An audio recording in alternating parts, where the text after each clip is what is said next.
Craig Mazin, he's doing it. He's fixing all of Neil and Haley's plot holes and contrivances and coincidences, and I'm here for it. I'm loving it. I'm enjoying it. Craig, keep up the good work. I feel like he's really he made Abby likable. He did so in the first episode and now in the second episode by showing us her vulnerable side. He's making her more human, and I feel like we were just on the right track to get what the game was trying to get at the first time.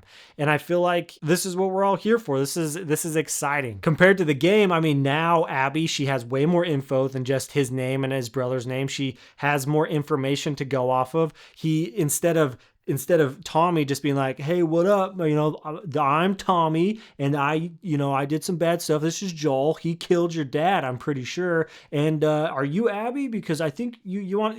This is Joel. This guy, he's Joel. None of that. Thank goodness. We got Dina from down below yelling like, "Hey, Joel, let's go, let's go." Oh, that makes a little bit more sense. Maybe if we ran through the game script just a couple more times, we could have gotten something more like that. The zombies, when they're chasing Dina, Joel, and Abby, they're distracted by something else, so they leave, so that way they're able to like more realistically show up at the mansion and get let in. They didn't have to worry about all the monsters chasing and coming in, and that way it even makes more sense when Ellie shows up and there are no, like in the game, when all the zombies are just gone, when there's a gigantic horde at the gates, they just are conveniently gone. Now that gets pushed aside. It doesn't matter anymore in the TV series. Fixed. Except, so now there are a few other things you just can't get around, which is like the very serendipitous just bump in like, oh great, in the snowstorm, the guy I'm looking for, he just saved my life, and it doesn't really make sense for him to be here. He's at this gated dead end for some reason, picking me up, and then he goes back to this room where his horse is downstairs.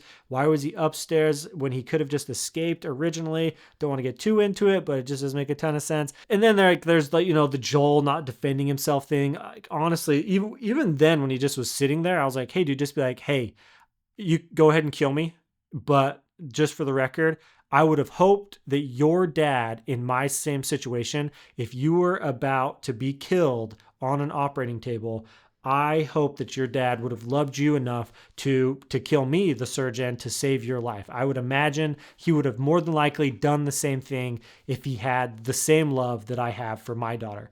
I think it maybe would have made the crowd, made the group a little sober up just a little bit. Maybe not Abby so much, but I feel like the rest of the group would have heard it, and he still could have died. It just would have made sense for him to kind of be like, yo, dude, what I did made sense. Now, the Jackson battle dude, it is like high budget. I mean, this is what the White Walker scene in Game of Thrones, when it's just dark and you don't see anything.